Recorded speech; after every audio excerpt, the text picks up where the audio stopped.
વાજ ગામ પાસે સ્વામિનારાયણ મંદિર નજીક વહેલી સવારે ગેસ એજન્સીના કર્મચારીઓ સાથે લૂંટનો બનાવ બન્યો. નમસ્કાર મિત્રો, હું વિપુલ પટેલ, શિક્ષાપત્રી સંદેશ ન્યૂઝ સત્યની સાથે. એક નજર આજના મુખ્ય સમાચાર પર.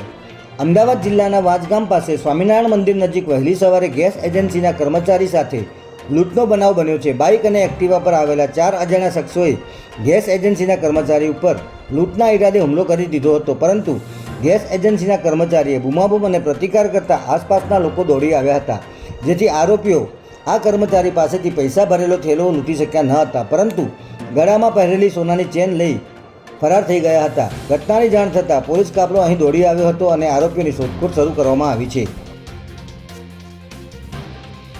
વડોદરા શહેરમાં ફરી એકવાર જાહેરમાં ફાયરિંગની ઘટના સામે આવતા ચકચાર મચી જવા પામી છે. પ્રાપ્ત માહિતી અનુસાર મોડી રાત્રે 1 વાગે શહેરના ગોત્રીબાયરી વિસ્તારમાં આવેલા આરના 48 એપાર્ટમેન્ટના ફ્લેટ નંબર 201 અને 301 પર અજાણ્યા શખ્સે ફાયરિંગ કર્યું હતું. પ્રાથમિક તપાસમાં આ ઘટના કોઈ દુશ્મનાવટ નહીં, પરંતુ નજીકમાં પાર્ટી કરી રહેલા મિત્રો દ્વારા કરાયેલું મિસફાયર હોવાનું સામે આવ્યું છે. ત્યારે ઘટનાની જાણ થતાં પોલીસ અને એફએસએલની ટીમ ઘટના સ્થળે પહોંચી હતી. ત્યારે 6 દિવસમાં ફાયરિંગની આ બીજી ઘટના બનતા વડોદરામાં કાયદો અને વ્યવસ્થાની સ્થિતિ સામે સવાલો ઊભા થયા છે.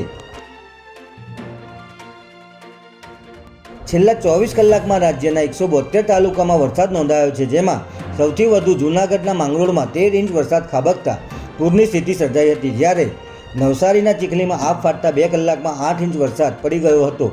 કડી શહેરમાં રાત્રે 2 વાગ્યાના સુમારે વાવાઝોડા અને વીજળીના કડાકા સાથે માત્ર 2 કલાકમાં આશરે 8 ઇંચ વરસાદ ખાબકતા સમગ્ર પંથક જળબંબોર થઈ ગયો છે. ત્યારે આજે પણ રાજ્યના 19 જિલ્લામાં ભારેથી અતિભારે વરસાદની આગાહી કરવામાં આવી છે, જેમાં 5 જિલ્લામાં રેડ અને 7 જિલ્લામાં ઓરેન્જ એલર્ટ જાહેર કરવામાં આવ્યું છે. જય હિન્દ, જય ભારત.